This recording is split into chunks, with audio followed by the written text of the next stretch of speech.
Thank you all who are involved in this important debate. I have to start with that we kind of only focus on 7th of October and the atrocities that Hamas terrorist organization has inflicted on the state of Israel. But I have to remind, it's actually ongoing war also, attacks from Gaza, from Hamas. Yesterday, 25 rockets. Since the 7th of October, we see more than 10,000 rockets being launched and continues to be launched. It's not only from Gaza Strip, we see from Lebanon, 1,000 rockets. And no one talks about that because the argument is, well, Israel has the Iron Dome. Is that an excuse for a country to be attacked? And attack not only military sites, but wherever the rockets are flying. Why I'm saying this? Me, myself, I was in Israel just a week after the atrocities Hamas conducted, on 16th of October. I visited Reim Kibbutz. I visited the Nova Festival venue place.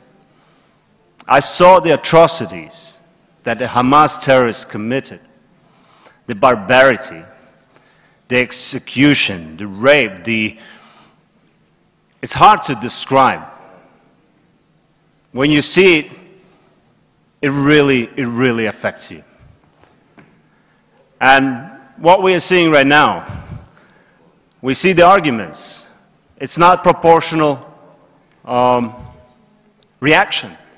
How can you actually talk about proportionate action? Does Hamas actually give warnings to Israeli people that we're going to launch rockets? Actually, on the contrary, Israel is doing that, informing that there are legitimate targets where Hamas is hiding behind the civilians, that will be a legitimate target of the Israeli Defense Forces. They give the time to leave those premises. They try to create humanitarian corridors. And who is trying to obstruct all that? It's Hamas. It's Hamas with their tunnels under hospitals, under schools. This is now, there's a video appearing where actually Hamas is taking in the main hospital hostages that they have taken. So don't tell me that this is a medical hospital. It's being used for other reasons.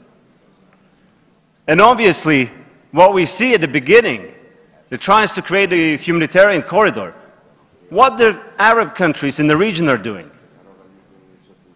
First of all, blocking the opening of the border. Then, one after another, announcing, we're not going to take not a single refugee. What attitude is that? In the meantime, Arab countries in the Gulf are harboring Hamas leaders who live in their wealth and luxury lifestyle. In the meantime, saying, people in Gaza, remain in your position, fight for your freedom. What is this? I mean, what we have to understand, this is not isolated conflict. This is not between Israel and Palestine. This is far beyond that. We see the regional hegemon, Iran, with its proxies, be it Hamas, be it Hezbollah, are pulling strings. And we have to ask the question, what triggered 7th of October? What were the reasons? Who benefits from that? Because as we all know, Israel has been engaged in facilitating peace in the region through Abraham Accords. There have been successes with Saudi Arabia, with United Arab Emirates. Obviously, that endangers certain regimes in the region. Because only existence, for example, for Iran's regime is Islamic revolution. And this is where we have to look at this. I absolutely understand when we talk about humanitarian aid. But then, let's look what is happening. Who is stealing the humanitarian aid in Gaza? Hamas. UNRWA, the UNRWA agency, posted on Twitter that the gasoline, other aid that they provided has been stolen. In the same day, they're deleting that tweet. Come on, let's just open right now eyes and understand that there's a huge disinformation involved as well in current times. To say that there is no support in aid in the hospitals, Israel providing incubators for infants Who else is any Arab countries providing that? Humanitarian aid for the past 15 years. The main donors, US, European Union. Arab countries, zero. Let's just call a spade a spade. And it's nice to have my apologies, Chair. I am abusing time. I will finish. Thank you, Chair. Very generous of you, and really thank you for giving this 1 minute. Just reflecting on the call for the ceasefire, I will quote Golda Meir, the former Prime Minister of Israel, that said at the time, if the Arabs would put down their weapons, there would be peace. If Israel's putting down its weapons, there is no Israel. It's simple as that right now in current conditions. For ceasefire, obviously, that gives additional time for Hamas to regroup.